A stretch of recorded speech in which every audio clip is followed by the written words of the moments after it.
Chilakaluripet బొప్పూడిలో BJP, Telugu Desam, Janasena తొలి NDA సభ, ప్రధానమంత్రి మోడీ గారు పాల్గొన్న సభ నభూతో నభవిష్యత్ అన్నట్లుగా జరిగింది. పెద్ద ఎత్తున 3 పార్టీలకు సంబంధించిన కార్యకర్తలు, అభిమానులు, శ్రేయోభిలాషులు అందరూ కూడా పాల్గొని ఈ సభను విజయవంతం చేయటం జరిగిందని చెప్పి స్పష్టం చేస్తూ ఉన్నా. అదే విధంగా ఈ సభకి రావాలని ఈ చుట్టుపక్కల 6-7 జిల్లాల్లో మారుమూల గ్రామాల్లో నుండి బయలుదేరిన ప్రజలు కిలోమీటర్ల మేర ట్రాఫిక్ జామ్ అవటం వలన చాలామంది, వేలాది మంది సభా ప్రాంగణం వరకు కూడా చేరుకునే పరిస్థితులు మనం చూసాం. అలాగే ఈ సభ స్పష్టంగా ప్రధానమంత్రి గారు పాల్గొన్న ఈ సభలో ప్రధానమంత్రి గారు వివిధ అంశాలు స్పష్టం చేయటం జరిగిందని చెప్పి నేను తెలియజేస్తా ఉన్నాను. ఆయన ఒకటి స్పష్టం చేశారు, ఆంధ్రప్రదేశ్ ప్రజల కష్టాలు నాకు తెలుసు అని చెప్పి చెప్పడం జరిగింది. వచ్చే 5 ఏళ్ళు ఎంతో కీలకమని కూడా స్పష్టం చేయటం జరిగింది. ఈ కష్టకాలంలో ఆంధ్రప్రదేశ్ ప్రజలకి అండగా ఉంటాను అని చెప్పి కూడా ప్రధానమంత్రి గారు స్పష్టం చేయటం జరిగింది. అలాగే జగన్మోహన్ రెడ్డి పాలన గురించి కూడా కీలకమైన వ్యాఖ్యలు కూడా ప్రధానమంత్రి గారు చేశారు. ఈ 5 ఏళ్లలో ఆంధ్రప్రదేశ్లో అభివృద్ధి ఆగిపోయిందని చెప్పి స్పష్టం చేశారు, కుంటుపడిందనేది చెప్పడం జరిగింది. అలాగే అవినీతి దోపిడీలో ఈ ప్రభుత్వంలో ఒకరికొకరు పోటీ పడతా ఉన్నారని కూడా చెప్పడం జరిగింది. అదే కాదు, ఆంధ్రప్రదేశ్ ప్రభుత్వం మీద ప్రజాగ్రహం అనేది విస్పష్టంగా ఈ సభలో పాల్గొన్న ప్రజలను చూస్తేనే ఎంత ఆగ్రహంతో ప్రజలు ఈ ప్రభుత్వం మీద ఉన్నారో స్పష్టంగా కనపడతా ఉంది, కళ్ళకు కట్టినట్టు కూడా అని చెప్పి ప్రధానమంత్రి గారు చెప్పడం జరిగింది. ఈ అరాచక పాలనకి అంతం పలికేదానికి ప్రతి ఒక్కరు కూడా ఆంధ్రప్రదేశ్ అభివృద్ధికి బాట వేయటానికి, ఈ అరాచక పాలనకి అంతం చేయాలని కూడా స్పష్టం చేయడం జరిగింది. అదేవిధంగా ముఖ్యంగా ప్రధానమంత్రి గారు కేంద్ర ప్రభుత్వం ఇచ్చిన ఎన్నో నిధులు ఏవైతే ఉన్నాయో, ఆరోగ్యశ్రీ కావచ్చు, ఇతర నిధులు కావచ్చు, వినియోగంలో కానీ కేంద్ర ప్రభుత్వం నిధులు ఇచ్చినా కూడా వాటి మీద స్టిక్కర్లు వేసుకొని వాళ్ళ పథకాలంటూ కూడా ప్రచారం చేసుకుంటున్నారనేది స్పష్టం చేయటం జరిగిందని చెప్పి తెలియజేస్తా ఉన్నా. అదేవిధంగా ఇవాళ మేము ప్రశ్నిస్తూ ఉంది ఒకటే, ఎందుకంటే మన ప్రధానమంత్రి గారు సభలో ఇంకా మొదలవకముందే యువతల బ్లూ మీడియాలో మొదలవుద్ది, రకరకాల ప్రచారాలు, ఊహాగానాలు చేయటం జరిగింది. లక్షలాది పాల్గొన్న ప్రజలు కళ్ళ ముందు స్పష్టంగా కనపడతా ఉన్నారు. కిలోమీటర్ల కొద్దీ ట్రాఫిక్ జామ్ అనేది స్పష్టంగా కనపడతా ఉంది. ఎందుకంటే ఇవాళ మేము ప్రశ్నిస్తూ ఉంది ఒకటే అని చెప్పి తెలియజేస్తా ఉన్నా, ప్రధానమంత్రి లాంటి వ్యక్తి ఆ సభలో పాల్గొన్నప్పుడు దాని రక్షణ బాధ్యత ఎవరిది? రాష్ట్ర పోలీసు యంత్రాంగాన్ని కదా.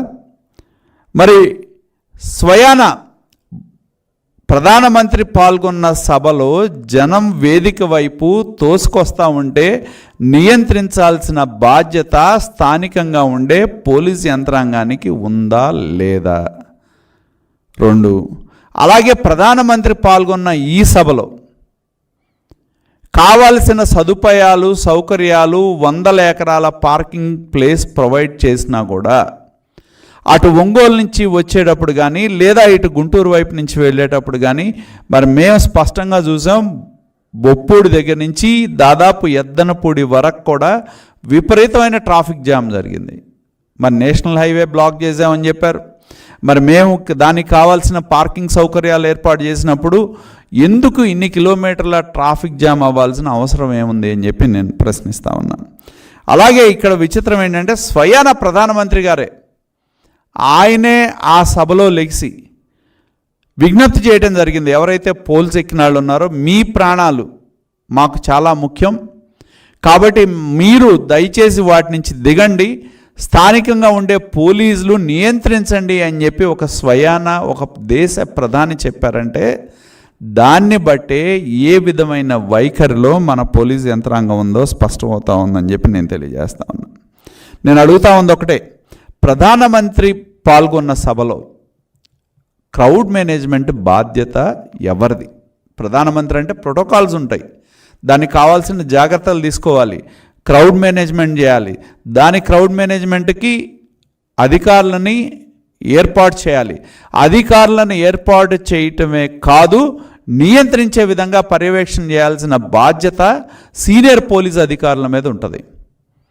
ఇక్కడ ఒకటి స్పష్టంగా అర్థమవుతూ ఉంది. ఎందుకంటే దీనిలో ఈ క్రౌడ్ మేనేజ్మెంట్ దానిలో కానివ్వండి, బాధ్యతలో కానీ ఎవరు ఎందుకు నిర్లక్ష్యం వహించారనేది తేలాల్సిన అవసరం ఉందని చెప్పి నేను తెలియజేస్తా ఉన్నాను. ఎందుకంటే ఒక ప్రధానమంత్రి పాల్గొన్న సభలో మరి మేము సిఈసిని కూడా విజ్ఞప్తి చేస్తూ ఉన్నాం, దీని మీద ఒక స్పష్టమైన విచారణ చేయాల్సిన అవసరం ఉంది. ఎవరైతే సీనియర్ అధికారులు వివిధ అంశాల్లో ప్రధానమంత్రి భద్రత కానివ్వండి, క్రౌడ్ మేనేజ్మెంట్ కానివ్వండి, ట్రాఫిక్ను కానీ నియంత్రించాల్సిన సీనియర్ పోలీస్ యంత్రాంగం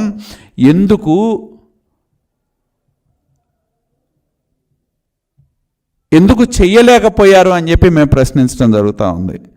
కాబట్టి మేము డిమాండ్ చేసేది ఒకటే, ఎలక్షన్ కమిషన్ని డిమాండ్ చేస్తూ ఉన్నాం. ఎందుకంటే స్పష్టంగా ఎవరైతే పర్యవేక్షించాల్సిన అధికారులు, పర్యవేక్షణ చేయాల్సిన సీనియర్ అధికారులు ఎవరైతే ఉన్నారో వాళ్ళ యొక్క నిర్లక్ష్యం అనేది స్పష్టంగా కనపడతా ఉంది. దీన్ని సిఈసి రివ్యూ చేసి దీని మీద సంబంధిత అధికారుల మీద చర్యలు తీసుకోవాలని చెప్పి కూడా తెలుగుదేశం పార్టీ డిమాండ్ చేస్తూ ఉందని చెప్పి కూడా నేను తెలియజేస్తా ఉన్నా. ఎందుకంటే ఈ సభ బ్రహ్మాండంగా అటు ఏదైతే ఎన్డీఏ తొలి సభ నరసరావుపేట జిల్లాలో జరిగిందో ఈ సభ బ్రహ్మాండంగా జరిగింది. లక్షలాది మంది ప్రజలు పాల్గొన్నారు.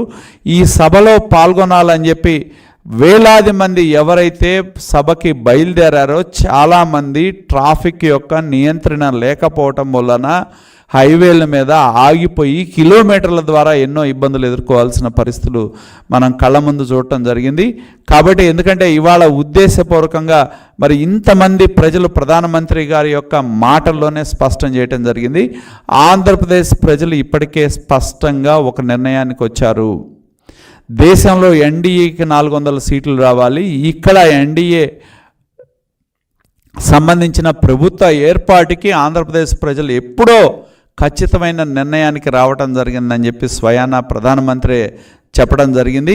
ఈ రాష్ట్ర ప్రభుత్వం యొక్క వైఫల్యాలు కానీ, ఈ రాష్ట్ర ప్రభుత్వం యొక్క దోపిడీ కానీ, ఈ రాష్ట్ర ప్రభుత్వం అధికారంలోకి వచ్చిన తర్వాత ఆగిపోయిన అభివృద్ధి కానీ ప్రధానమంత్రి గారు ఆయన మాటల్లో స్పష్టం చేయటం జరిగింది.